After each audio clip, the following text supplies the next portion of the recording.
Magandang araw mga kaibigan. Bigyan natin ng reaksyon, opinion ngayon itong comment ng isang netizen, pangalan niya Turuski A. Sniper. Sinagot niya ang tanong, why would the President insert 100 billion during BICAM instead of NEP? Maganda explanation niya. Si Senator Lacson, mayroon siyang post, pahayag pala. I am not defending the president, sabi niya. But why would he insert 100 billion sa BICAM? Pwede naman niyang gawin sa NEP.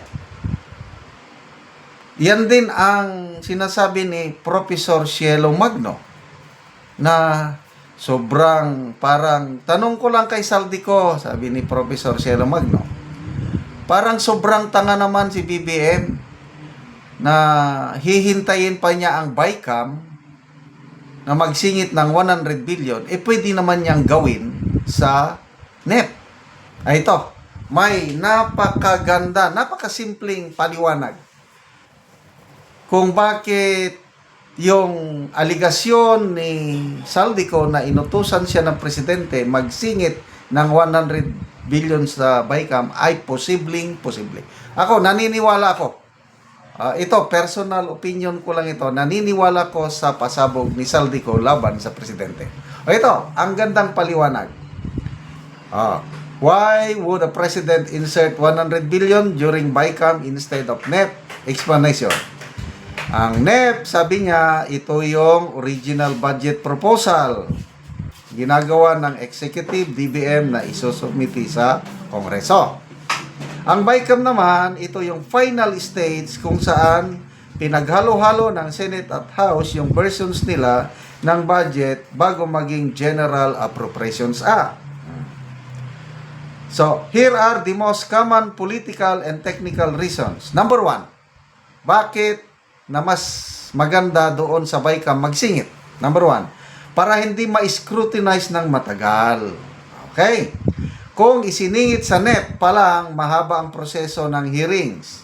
May House committees, Senate committees, public scrutiny. Pero kapag BICAM insertion, konting tao lang ang nakakaalam at limited na ang debate, madaling maipasok. Yun ang sinasabi ko, yung explanation ko kahapon. Madali sa BICAM. At salamat dito sa nag-comment, Turuski Sniper. Madaling ipasok. Okay, number 2. Mas madali i-negotiate with lawmakers. Right. BICAM is where the final deals happen, projects, realignments, and compromises. If the president wants to reward allies or secure support, BICAM is a strategic place dahil mabilis ang approval. Okay? Mas quid pro quo ang legislator. Ano ba itong quid pro quo? Hindi ko maintindihan. Hindi halata sa publiko ang changes. Noong 2023, 2024, wala tayong kaalam-alam. 2025, nalaman na lang natin may mga blank items sa BICAM. Pasalamat tayo kay Congressman Ongab, kay Tatay Digong, Attorney Rodriguez, Vic Rodriguez, dahil sila ang nagpasabog yung kalukuhan nila sa BICAM. Number 3, to avoid early controversy. A big item like 100 billion in the NEP attracts, number 1, media attention, opposition criticism, sectoral questioning. Pero sa BICAM, tapos na ang public hearings. Kaya mas quiet ang insertion. Ginagawa nila yan mula noong 2023, 24, 25. Kaya according to Congressman Edgar Erese, 1.47 trillion pesos lahat ang mga budget insertion dyan sa BICAM ginagawa. Number 4, because the president can push it through political allies. Kung strong ang influence niya in House leadership, Senate leadership, BICAM conferences, then BICAM becomes the fastest path to add a massive amount without resistance. Pinsan ang Speaker of the House. Ay, nako. Number 5. To respond to new needs, the official justification. O, bakit sila magsingit? Para daw, kung may bagong priority, may calamity, may new program, may security or intelligence needs, kagaya yung isiningit nila na yung 2026 ASEAN hosting natin, nagsingit sila ng parang 5 billion ata. ASEAN hosting, siningit lang yan.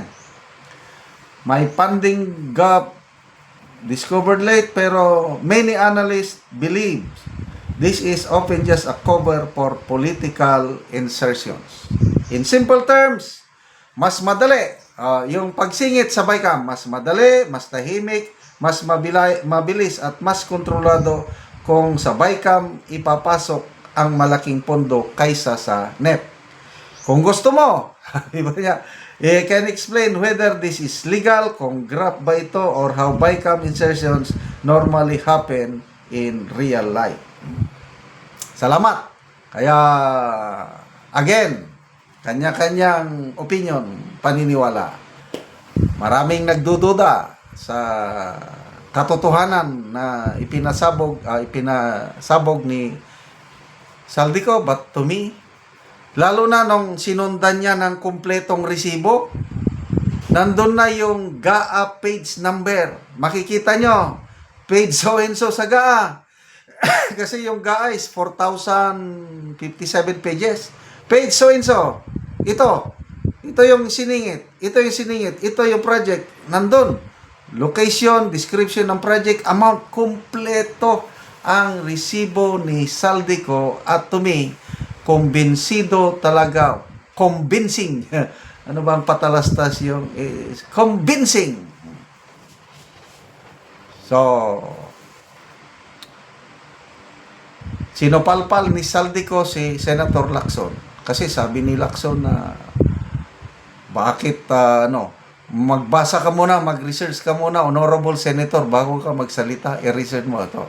I don't know kung ni-research o pinag-aralan na ba ng staff ni Senator Lacson yung mga dokumento na inilabas ni Saldico. Sana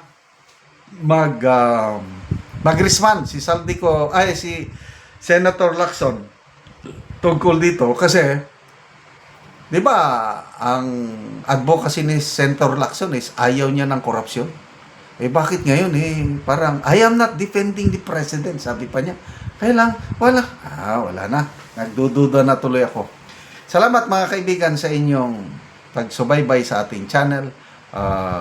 Nakakatulong kayo ng malaki sa Tribong Talanding ng Bukidnon dahil ang income natin sa channel na ito, pantulong po sa tribo. Namimigay tayo ngayon ng mga libreng yero at pako para makapagpatayo naman itong tribo ng mas maayos na tirahan nila. Panoorin nyo ang video na ito. Mo na ni ang matagaan og yero nga mag-atop na sa iyang balay si Kuya.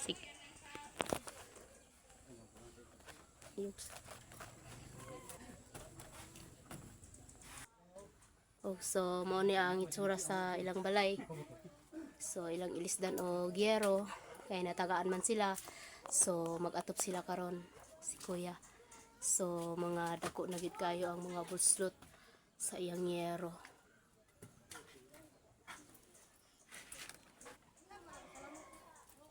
So mo po niyang ilang abuhan nga mo nilang kahimtang kung ulan nga wala na gid sila kuanan masilungan tungod sa ilang atop nga trapal lang pod ang naa sa ilang abuhan.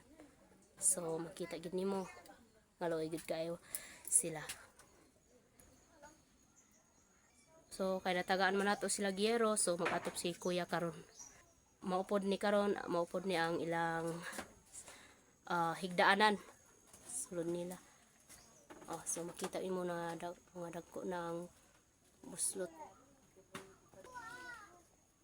So karon Kuya, pila na ni katuig ang imong balay Kuya nga inani na? 4 years.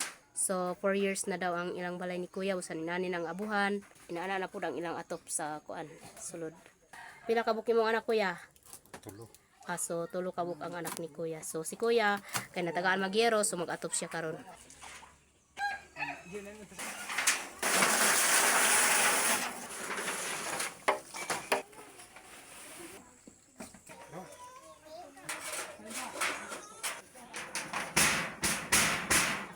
so nauman na gyud, nindot na gyud kaayo ang atop ni Kuya. Nga buhan di natuluan. Salamat sa Ginoo sa Sige Kuya, salamat pod. dako gyud akong pagpasalamat sa Ginoo. Sige. Salamat pod.